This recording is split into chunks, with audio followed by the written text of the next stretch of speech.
The holographic transmission flickered to life above every major city on Earth simultaneously, casting an eerie blue glow across billions of upturned faces. The alien figure that materialized stood 12 feet tall, with obsidian skin that seemed to absorb light rather than reflect it. 4 eyes arranged in a diamond pattern blinked in sequence, and when it spoke, the voice carried a resonance that made windows rattle. Primitive species of the third planet, you will cease all resistance and submit to the dominion of Krell within 1 rotation of your world. Failure to comply will result in total atmospheric incineration. Then the transmission cut out. For approximately 30 seconds, Earth held its breath. Then somebody in New York started laughing. Within minutes, the laughter had spread like wildfire across every continent. Social media exploded with memes. Late-night comedians scrambled to rewrite their opening monologues. News anchors struggled to maintain composure as they reported the ultimatum with tears streaming down their faces. Commander Sarah Chen stood in the war room of the United Earth Defense Headquarters, watching the global response with a mixture of disbelief and reluctant amusement. Around her, military officers from every nation tried desperately to maintain professionalism, but even General Rodriguez had cracked a smile. 24 hours to surrender, Sarah muttered, shaking her head. These clowns clearly haven't done their homework. Commander Chen, called out Lieutenant James Park from his console, we're getting readings on their fleet positioning. Looks like 300 ships in high orbit, weapons charged but holding. 300, Sarah repeated flatly. That's adorable. Her second-in-command, Major Elena Volkov, pulled up a tactical display that showed the Krell fleet arranged in what they probably thought was an intimidating formation. Elena snorted. They're bunched together like sardines. If they actually tried to fire, half of them would hit each other. Sarah tapped her wrist communicator. Get me Director Hayes at Intelligence. The screen blinked, and Director Marcus Hayes appeared, his dark face split by an enormous grin.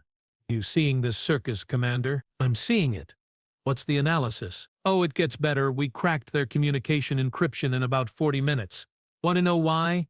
They're using a system our computers labeled as aggressively obsolete. We're talking technology that Earth abandoned in 2087. Sarah raised an eyebrow. Seriously? Dead serious. Also, their ships, conventional fusion drives. No quantum stabilizers, no gravitational shielding worth mentioning, and their weapons are plasma-based projectiles that move at, and I'm not joking here, roughly the speed of a decent fastball. The room erupted in laughter. Somebody actually calculated that, Marcus continued, wiping his eyes. Their so-called planet killers are throwing hot gas at us, slower than a major league pitcher. How long would it take to neutralize the fleet? Sarah asked, her tone shifting to business. If we wanted them gone, 8 minutes. Maybe 10 if we're being polite about it. Sarah drummed her fingers on the console, thinking. Earth had come a long way since the dark days of the 22nd century. The discovery of zero-point energy had revolutionized everything. Quantum computing had unlocked secrets of the universe that made faster-than-light travel look primitive. And then there was the weaponry. Developed during humanity's brief but intense civil war that had unified the planet through sheer exhausted agreement that nobody ever wanted to see that kind of destruction again. Let them have their 24 hours, Sarah decided. I want full surveillance on every ship. Map their systems, catalog their tech, figure out where they came from and who sent them. You think they're scouts for someone bigger? Elena asked. Or they're idiots, operating alone, which honestly seems more likely at this point. The next 18 hours became the most entertaining period in Earth's recent history. Late-night host Trevor Jackson opened his show with a 10-minute bit about the Krell that went instantly viral. They want us to surrender, he gasped between laughs, and they gave us a whole day to think about it. That's like giving a toddler 24 hours to consider eating a cookie. What exactly did they think was going to happen? At universities across the planet, physics professors used the Krell fleet as a teaching example of what not to do when invading a technologically superior civilization. One particularly savage lecture at MIT became required viewing in military academies worldwide, but not everyone was laughing. In a small apartment in Moscow, Dr. Yuki Tanaka stared at the data streaming across her screens with growing unease. As Earth's leading xenobiologist, she'd been among the first to receive detailed scans of the Krell physiology. Something wasn't adding up. These readings can't be right, she muttered, pulling up genetic markers and cross-referencing them against the biological database. Her research partner, Dr. Amara Okafor, looked over from her own station. What do you got? The Krell aren't just primitive technologically, they're primitive biologically. Look at these neural pathways. This species should barely have spaceflight capability, let alone faster than light travel, even if it's slow by our standards. Amara frowned, studying the data. You think someone gave them the ships? I think someone pointed them at us and pushed go. Yuki's fingers flew across her keyboard, pulling up communication intercepts that intelligence had made public. She ran them through linguistic analysis software, searching for patterns. What she found made her blood run cold. Amara, call Commander Chen, right now. Back in the war room, Sarah was reviewing deployment strategies when her communicator buzzed with an urgent priority signal. Yuki's face appeared and the fear in her eyes cut through Sarah's good mood like a blade. Commander, we have a serious problem. Talk to me, Doctor. The Krell aren't the real threat. They're a distraction. I've been analyzing their communication patterns and there's a secondary frequency embedded in their broadcasts, something broadcasting on a quantum level that our standard equipment almost missed. Sarah felt her stomach drop. Broadcasting what? Coordinates, our defensive positions, military installations, population centers. Everything. Someone else is using the Krell as a probe to map our capabilities. Show me. Yuki transferred the data to the war room displays. Sarah watched as the hidden transmissions played out, each one carefully encoded within the Krell's bombastic threats and clumsy positioning. Whoever was receiving this information was getting a complete picture of Earth's defenses. How long until the alarms screamed to life before Sarah could finish the question? Lieutenant Park's voice cracked with sudden urgency. Commander, we've got new contacts. Quantum signatures resolving at the edge of the solar system. 50, no, 75. Still counting. These aren't like the Krell ships. These are reading as heavy cruisers with full military loadouts. The tactical display updated, showing sleek vessels that made the Krell fleet look like children's toys. Their approach vectors were perfect, their formation flawless, and their weapon systems lit up the sensors like Christmas trees. Identity? Sarah barked. Transponders identifying them as the Veraxian collective. Cross-referencing with the database now. Commander, we've got historical records on these people. They're why the Krell have such primitive tech. The Veraxians subjugated them 2 centuries ago and have been using them as expendable forward scouts ever since. Sarah's jaw clenched. How long until they're in firing range? At their current speed, 90 minutes. Not enough time to fully mobilize the fleet, Elena said quietly. Sarah's mind raced through possibilities, calculating odds and outcomes. The Veraxians had played this brilliantly. Use a joke of a species to make humanity lower its guard. Laugh at the primitive invaders, broadcast every defensive secret while everyone was too busy making memes to notice the real danger approaching. Get me every ship we have in orbit or capable of reaching orbit in the next hour, Sarah commanded. I don't care if they're military, commercial, or somebody's private yacht. If it can mount a weapon and survive in space, I want it up there. Commander, Marcus's voice cut in from intelligence. We're also picking up chatter from the Krell fleet. I think they just figured out they've been used. Their formation is breaking up and several ships are trying to run. Sarah watched as the Krell vessels scattered like frightened birds. She felt a surge of something almost like pity. These beings had been sent to die, sacrificial pawns in someone else's game. Open a channel to the Krell fleet, she ordered. Ma'am? Elena looked confused. Do it. The communication officer worked frantically, then nodded. Channel open, Commander. Sarah took a breath. Krell vessels. This is Commander Sarah Chen of United Earth Defense. We know you've been manipulated. We know the Veraxians are coming. If you want to survive the next 2 hours, you'll follow our instructions exactly. Static crackled. Then a voice, trembling and far less imposing than the initial broadcast, responded in broken English. You help us. After we threat, the enemy of my enemy is someone I can work with, Sarah replied. Here's what's going to happen. You're going to link your navigational systems to our network. We're going to position your ships where we need them. And you're going to fire when we tell you to fire at the targets we designate. In exchange, we'll try to keep you alive. Deal? A long pause. Deal. Lieutenant Park looked up from his console, eyes wide. Commander, we're also detecting something else. Energy signatures building in the Veraxian fleet. They're not just approaching, they're charging some kind of superweapon. The display zoomed in on the largest Veraxian vessel, a monstrous dreadnought easily 5 miles long. At its bow, a sphere of crackling energy was growing, pulsing with barely contained power. "What's the yield on that thing?" Sarah asked, though part of her didn't want to know the answer. Marcus's voice was grim. "If they fire that at Earth, we're looking at an extinction-level event. That's not a weapon meant to conquer. That's a weapon meant to erase." Sarah felt the weight of 8 billion lives pressing down on her shoulders. She'd trained for scenarios like this, run simulations, prepared contingency plans.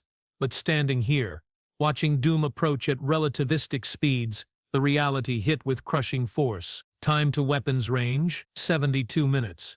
"Then we've got 72 minutes to figure out how to kill a dreadnought," Sarah said, her voice hard as steel.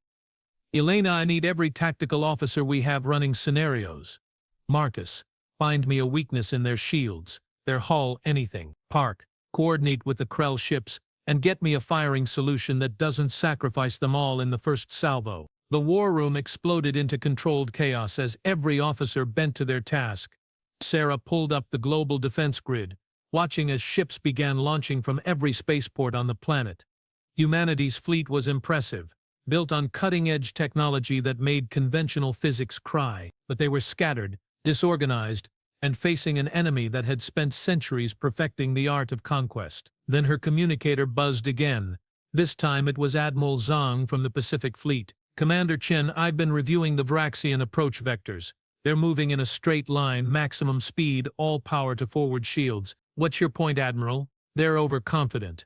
They think Earth is still laughing, still unprepared. They're not deploying defensive patterns because they don't think they'll need them." Sarah felt a spark of hope ignite. "You have a plan?" "I have an insane idea that might get us all killed but could also work."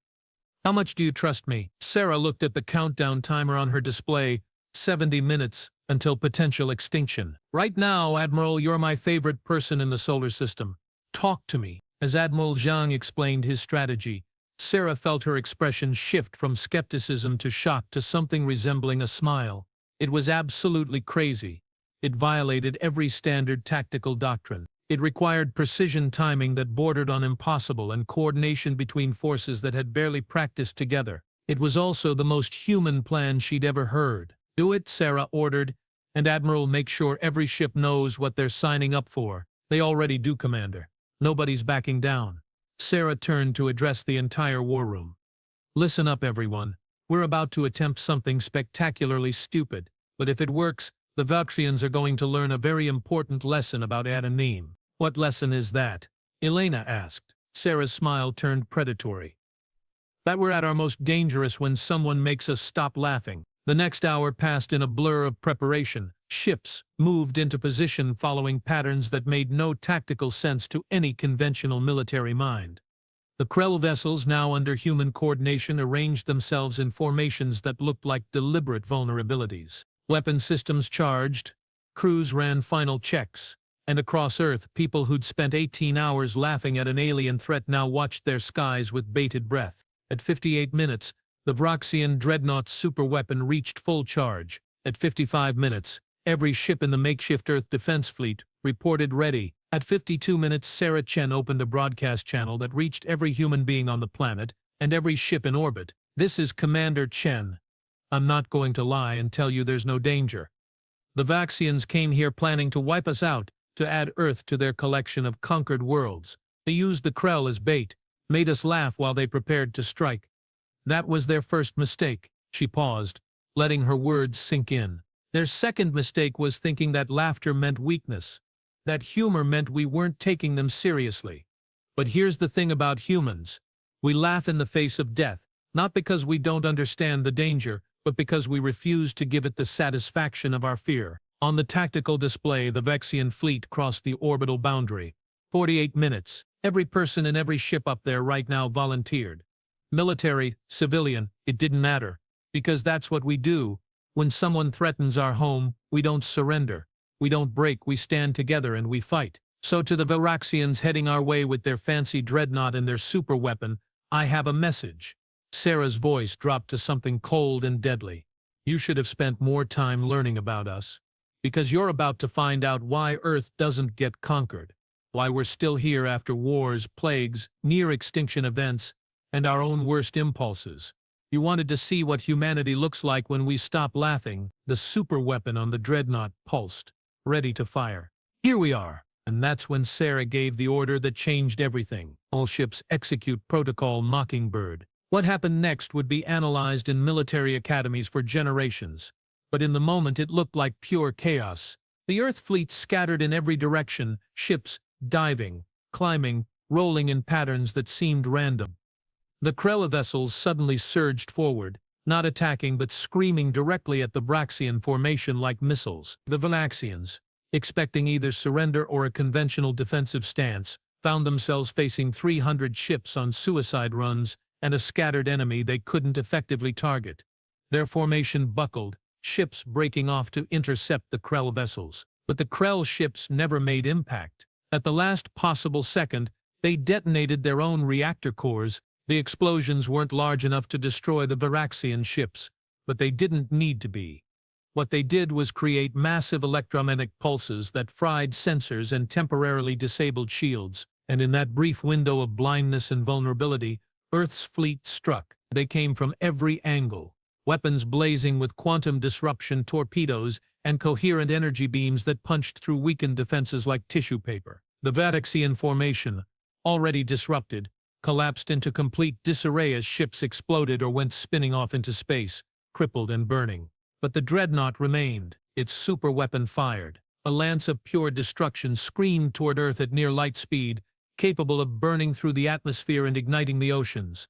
Sarah watched it come, her heart hammering in her chest, trusting in the second part of Admiral Zhang's insane plan. Every ship in the Earth fleet, in perfect synchronization, fired their quantum displacement drives simultaneously. The combined effect created a localized spatial distortion that shouldn't have been possible. A gravity well that bent space itself. The superweapon's beam curved. Not much, just enough. Instead of hitting Earth, it carved through empty space and slammed directly into the dreadnought itself. The explosion lit up half the solar system. The Veraxian dreadnought, struck by its own planet-killing weapon, simply ceased to exist. The shockwave tore through the remaining Veraxian fleet, shredding hulls and vaporizing smaller vessels. In the war room, nobody moved, nobody breathed. They all stared at the tactical display where just seconds ago humanity's execution had been assured. Then Lieutenant Park whispered, "Holy hell, it worked!" The room erupted in cheers. Officers hugged each other. Elena grabbed Sarah in a bear hug that nearly cracked her ribs. Even stoic General Rodriguez wiped tears from his eyes. But Sarah's gaze remained fixed on the display. The Veraxian fleet was decimated. Yes, but not destroyed. Dozens of ships remained, wounded and scattered but still armed and still angry. "Silence," she called out, her voice cutting through the celebration. The room went quiet. "We hurt them, but this isn't over. All ships, maintain formation and prepare." "Commander," Marcus interrupted from intelligence, "we're receiving a transmission from the remaining Veraxian vessels, text only." "Put it up." 3 words appeared on the main screen. "We request parley." Sarah felt her eyebrows climb. "Well, that's unexpected. Could be a trick," Elena warned. "Could be," Sarah agreed. "Or they just watched their superweapon backfire and realized they're outmatched." "Marcus, what's the status of their fleet?" 27 ships still operational, but none at full combat effectiveness. They're regrouping at the edge of weapons range, holding position. Sarah made her decision. "Grant them parley, but tell them it happens here in Earth orbit, where every weapon we have is pointed at their heads, and they send one representative on an unarmed shuttle." An hour later, Sarah stood in a conference room deep within the headquarters, flanked by Elena and General Rodriguez. Through the transparent aluminum wall, Earth hung like a blue jewel against the black velvet of space. The door opened, and the Veraxian representative entered. She was tall, nearly 7 feet, with pale lavender skin covered in intricate crystalline patterns that glowed faintly. Forearms moved with fluid grace, and her large eyes held an intelligence that made Sarah immediately recalibrate her assessment. This wasn't some mindless warmonger. This was someone who understood exactly what had just happened. "I am Vrex Commander Talara," the alien said, her voice surprisingly melodious. "I speak for what remains of the subjugation fleet." Commander Sarah Chen, United Earth Defense. You wanted to talk, so talk. Talara's gaze swept the room, lingering on the view of Earth. Your world is beautiful. I had not expected that. Most things are beautiful before you try to incinerate them, Sarah replied dryly. A sound escaped Talara that might have been a laugh. Indeed, Commander Chen, I must confess that my people have made a grave miscalculation. Only one, several if we're being honest. We assumed Earth was primitive based on the absence of quantum markers in your deep space communications. We assumed your defensive posture was weak based on the Krell probe receiving minimal resistance. We assumed that a species that responded to an invasion ultimatum with humor and memes lacked military sophistication. Those were some really spectacular assumptions, Elena said. Talara's crystalline patterns shifted color slightly. Yes, they were. And now the subjugation fleet's command structure is dead. Our dreadnought is debris, and I find myself in the uncomfortable position of requesting terms. Sarah crossed her arms. What makes you think we're offering terms? You came here to commit genocide. Why should we let you leave alive? Because, Talara said calmly, I can offer you something far more valuable than revenge. Information. General Rodriguez leaned forward. What kind of information? The Veraxian Collective is not the only empire expanding through this region of space. We are merely the nearest. Beyond our borders lie the Zenthari Dominion, the Kaleth Concordat and the Ashkari Swarm. Each one commands fleets that make our subjugation force look like a scouting party. Sarah felt a chill run down her spine. How many ships are we talking about? The Zenthari alone field approximately 12,000 heavy warships. The Kaleth focus on quality over quantity, but their technology is centuries ahead of anything the Veraxians possess. And the Ashkari breed faster than we can count. And you're telling us this why? Talara's eyes met Sarah's directly. Because what you did today, that impossible coordinated attack, that insane gambit with your own spatial displacement fields, changes everything. Earth just announced to every species watching that humanity is not prey. You are predators, and predators need to know where the other predators are. Elena looked skeptical. You're saying every hostile species in the region watched this battle? Multiple civilizations monitor potential targets. Your quantum communications burst when you activated Protocol Mockingbird lit up sensors across 3 sectors. By now every empire within 50 light-years knows that Earth exists and that you destroyed a Veraxian subjugation fleet with minimal losses. Sarah exchanged glances with General Rodriguez. This was moving into territory way above her authority. I need to bring in our political leadership for this conversation. Of course, Talara agreed. But Commander, there is one more thing you should know. What's that? The Krell who assisted you in the battle. They are the last of their kind. The Veraxians hunted their species to near extinction over the past century. The 300 ships you saw represented every surviving Krell in the galaxy. Sarah's chest tightened. How many survived the reactor detonations? Talara consulted a device on one of her wrists. According to my fleet's sensors, 17 ships managed to pull away before critical mass. Perhaps 500 individuals total. That's it? 500 survivors of an entire species? Yes. And they are now adrift in your solar system with damaged vessels and dwindling supplies. Sarah didn't hesitate. Elena, contact the Rescue Coordination Center. I want recovery ships dispatched to every Krell vessel immediately.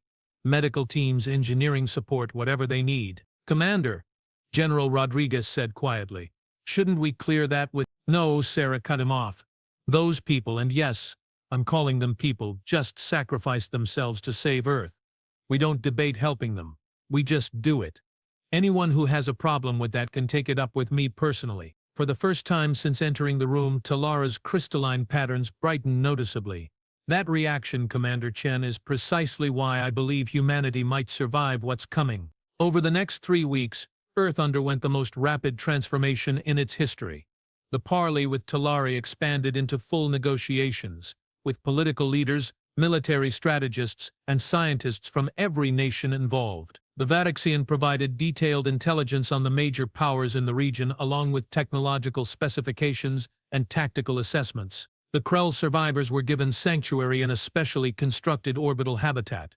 At first they'd been terrified, certain that humanity would exact revenge for the invasion attempt. Instead, they found themselves treated with respect, given medical care, and offered the choice to stay or seek a new home elsewhere in the galaxy. All 503 of them chose to stay. Sarah found herself in the unusual position of managing first contact protocols with a species that had tried to invade Earth just a month earlier.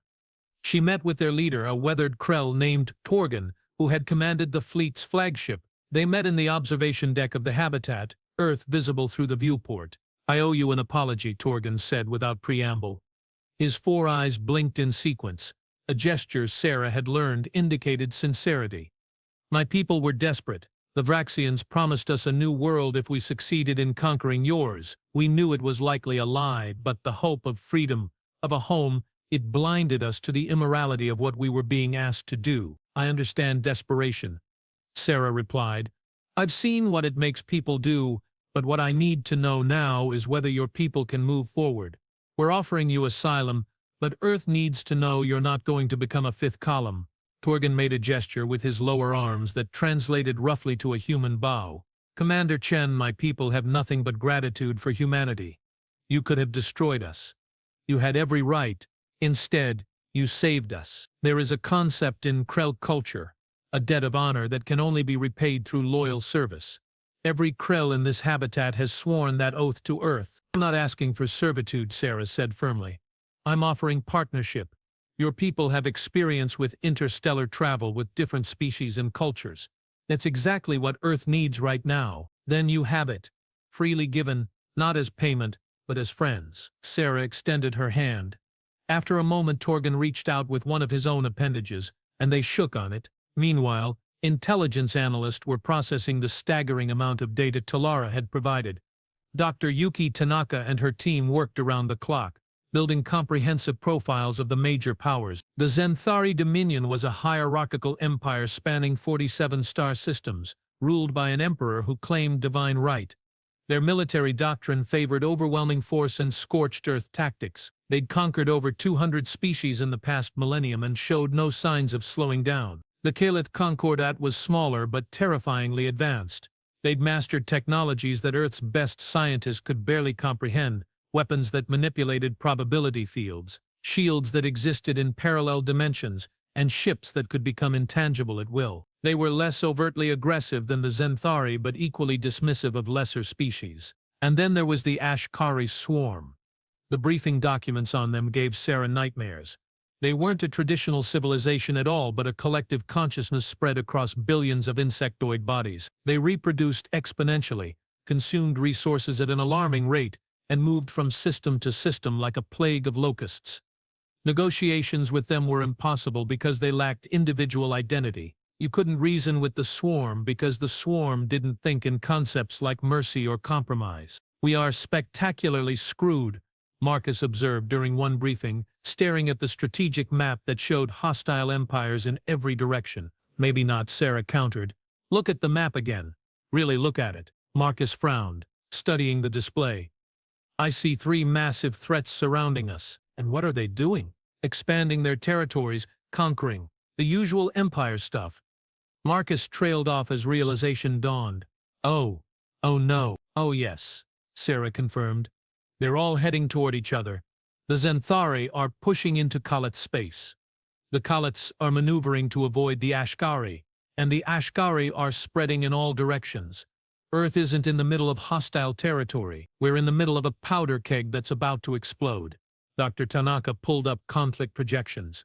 "Based on current expansion rates and resource depletion patterns, we're estimating major wars breaking out within the next 5 to 10 years, possibly sooner if someone decides to make a preemptive strike." "So what do we do?" Elena asked.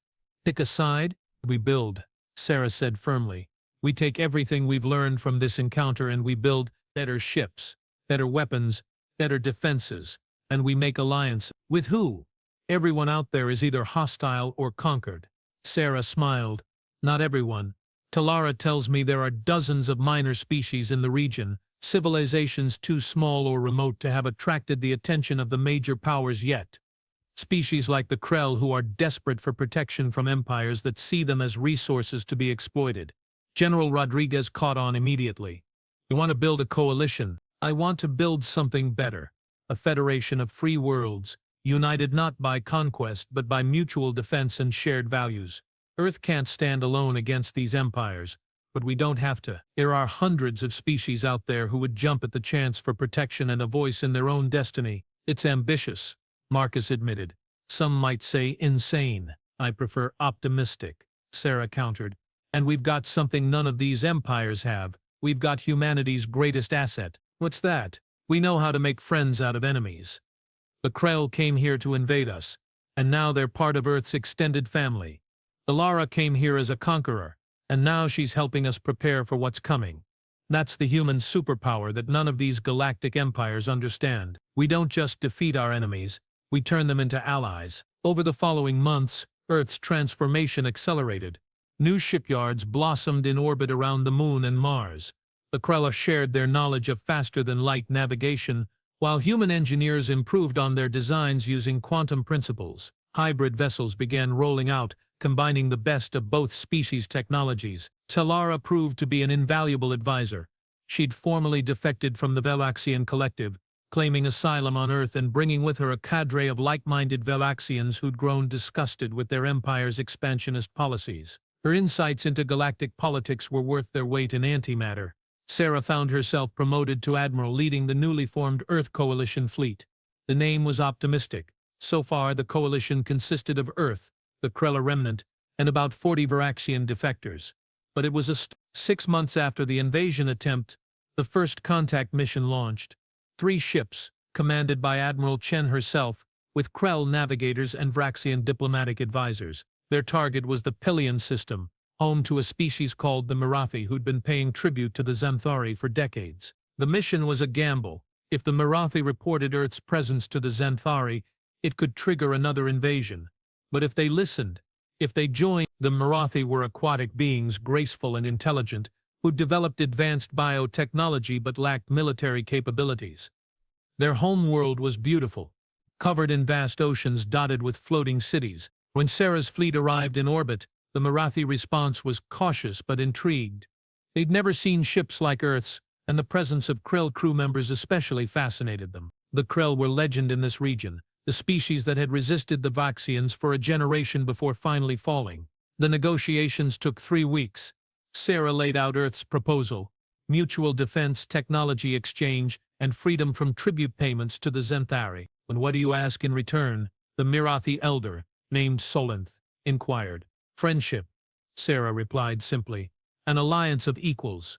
Your people have biotechnology that could revolutionize medicine throughout the coalition.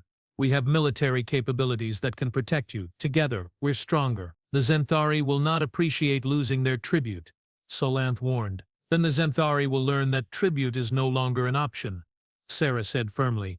We're building something new out here. A coalition where strength comes from cooperation, not subjugation, where species retain their sovereignty and cultures. The Xanthari can adapt to that reality, or they can try to stop us. But they won't find us easy targets. Solanth's large eyes studied Sarah for a long moment. Then she made a rippling gesture with her fin-like appendages that translated to agreement. The Mirathi accept your offer, Admiral Chen. We will join your coalition. 1 became 2, 2 became 5, 5 became 20. Over the next year, Earth's coalition grew as word spread of a new power in the region, one that offered protection without demanding submission. Small species, tired of being pawns in larger empires' games, flocked to the banner. Each brought unique strengths. The Helium contributed their mastery of solar energy collection. The Kryn offered advanced sensors. The Talvan provided agricultural techniques that could feed billions. And all the while, Earth prepared for war. Because the empires had noticed, the Xanthari sent a fleet to investigate reports of unauthorized military activity in their tribute territories. That fleet encountered an Earth Coalition armada of 200 ships, representing 15 species. The battle lasted 4 hours and ended with the Xanthari retreating, their flagship crippled and 17 vessels destroyed. The message was clear: the coalition would defend its members.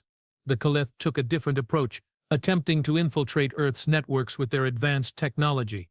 They succeeded in penetrating several systems before running headlong into something they hadn't anticipated: humanity's experience with cybersecurity and hacking culture. Earth's digital defenses weren't just sophisticated, they were devious, laying traps within traps and treating the Kalith intrusion as a challenge to be met with creativity and spite. The Kalith withdrew, confused and frustrated. Only the Ashkari seemed unconcerned with the coalition's existence. They continued their inexorable spread, consuming everything in their path. Sarah stood on the bridge of the flagship Unity, watching the latest intelligence reports with growing concern.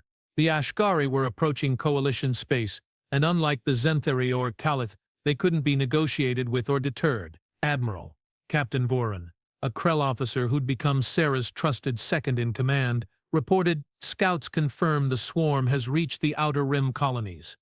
Estimated arrival in coalition core systems in 8 months. How many ships in the Vanguard?" Continue Pena 1021 Das. "Ships is the wrong term, ma'am. We're estimating 3 million individual Ashkari bioforms in the leading wave, with the main body numbering in the billions." Sarah felt the weight of responsibility settle on her shoulders. This was it. The real test. Everything they'd built, every alliance forged, every technological advancement, it all came down to stopping an enemy that couldn't be reasoned with or frightened. "Call a coalition summit," Sarah ordered. "Every member species, every military commander.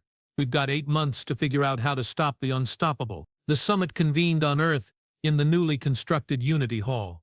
Representatives from 37 species gathered, some meeting each other for the first time: humans, Krell, Marathi, Veraxian defectors and dozens of others, all united by a common threat. Sarah addressed them all, her voice carrying through translation devices to every species present. "The Ashkari swarm represents an existential threat not just to the coalition, but to all life in this region. They don't conquer, they consume. They don't negotiate, they devour. And if we don't stop them here, they'll sweep through every system in this sector." She pulled up projections showing the swarm's projected path. "But we have advantages the swarm doesn't expect. We have diversity of thought. We have species that have evolved in different environments, facing different challenges, developing different solutions. The Ashkari are a single consciousness. We are billions of individuals working together." Dr. Tanaka, now the coalition's chief scientific advisor, stepped forward. "My team has been studying Ashkari biology and behavior patterns. They're formidable, but they have weaknesses.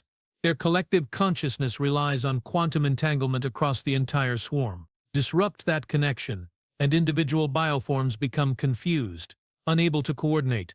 How do we disrupt quantum entanglement on that scale?" asked a Helion representative. "We can't," Dr. Tanaka admitted. "At least, not directly. But we don't need to. The Ashkari maintain their connection through specialized nodes, larger bioforms that act as relay points.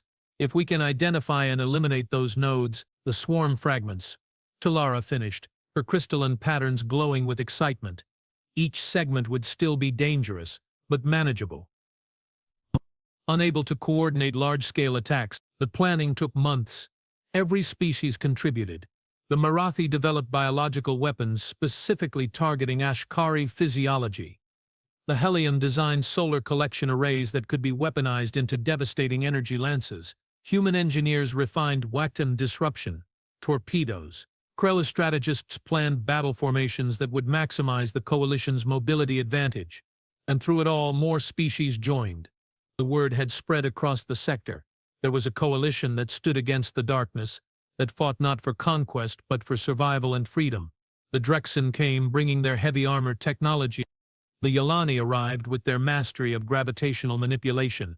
Even a contingent of Zenthari, disgusted with their empire's corruption, defected to join the coalition. When the Ashkari vanguard finally arrived, they found not a scattered collection of prey species, but a unified fleet of over 1,500 ships from 43 species, arranged in a defensive formation around the colony world of New Haven. Sarah stood on Unity's bridge, surrounded by her multi-species command crew, and opened a channel to the entire fleet. "This is Admiral Chen to all coalition forces.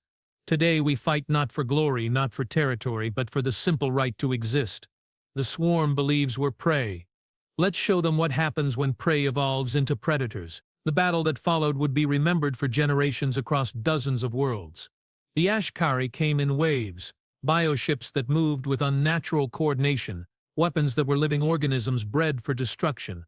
But they'd met erased opposition like this. Coalition ships moved in coordinated strike patterns, hit-and-run tactics, that prevented the swarm from bringing its numerical advantage to bear. Quantum torpedoes found their targets, massive relay nodes that exploded in bursts of disrupted energy. When segments of the swarm lost cohesion, Mirathi bioweapons swept through them like wildfire. It was brutal. It was desperate. Ships fell. Brave crews sacrificed themselves to cover retreats or create openings.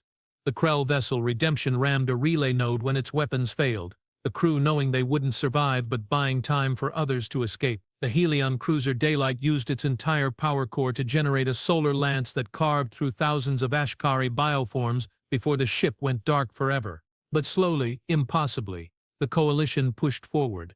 Sarah watched the tactical display, her heart breaking with every ship lost but swelling with pride at the courage on display. Humans fought alongside Krell, who fought alongside Mirathi, who fought alongside species that had been strangers 6 months. And finally, after 18 hours of continuous combat, the Ashkari vanguard broke, not retreated. The swarm didn't retreat, but without their relay nodes, without coordination, the individual bioforms scattered, confused, and vulnerable. Coalition forces hunted down the fragments methodically, ensuring none escaped to rejoin the main swarm. When it was over, when the last bioform was eliminated and New Haven's skies were clear, Sarah slumped in her command chair, exhausted beyond measure. "Casualty reports," she asked quietly. Captain Voring consulted his display, his expression grim. 117 ships lost. Approximately 43,000 personnel killed in action. Another 22,000 wounded. Sarah closed her eyes. 43,000 lives. 43,000 people who'd trusted her leadership. 43,000 families who'd lost someone. "Admiral," Voring continued, his voice gentle. "They saved 3 billion colonists on New Haven, and they sent a message to the main swarm. Earth coalition is not easy prey." "It's not enough," Sarah whispered. "No," Voring agreed. "But it's what we have, and we'll honor them by continuing the fight." In the aftermath, the coalition held a memorial ceremony broadcast across all member worlds. Sarah spoke, honoring the fallen from every species. She named them, as many as she could, ensuring their sacrifice was remembered, and then she delivered a message that rippled across the entire sector. To the Zenthari Dominion, to the Kaleth Concordat, to any empire that believes might makes right, Earth Coalition is not your enemy. We seek peace, cooperation, and the freedom for all species to determine their own destiny, but we will not submit, we will not be conquered, and we will not allow our member worlds to be consumed by threats that see life as nothing more than resources to be exploited. She paused, letting her words sink in. The old order, where powerful empires dictated terms to weaker species, is over. A new age has begun, one where strength comes from unity and diversity. You can join us in building this future, or you can stand us. But if you stand against us, if you threaten our worlds or our people, you'll face the same fate as the Veraxian subjugation fleet in the Ashkari vanguard. Sarah's expression hardened. "We are Earth. We are the coalition, and we don't surrender." The transmission ended. In the weeks that followed, 3 more species requested membership. The Zenthari recalled their tribute fleets from coalition space, unwilling to risk another confrontation. The Kalathi opened diplomatic channels for the first time in their history, and the Ashkari main swarm, for the first time ever recorded, changed course to avoid coalition territory. Sarah stood in her office, looking out at Earth hanging in space, and allowed herself a small smile. It wasn't peace. The galaxy was still dangerous, and there would be more battles, more sacrifices. But for the first time since that day when the Krell delivered their ultimatum, humanity and its allies had breathing room. There was a knock on her door. "Come in." Morgan entered, his 4 eyes bright. "Admiral, I wanted to inform you personally. The Krell Survivor Council has made a decision. We're establishing a permanent settlement on Earth's moon, with their permission." Sarah felt warmth spread through her chest. Permission enthusiastically granted. "Welcome home, Torgan." "Thank you, Admiral, and thank you for giving my people a reason to hope again.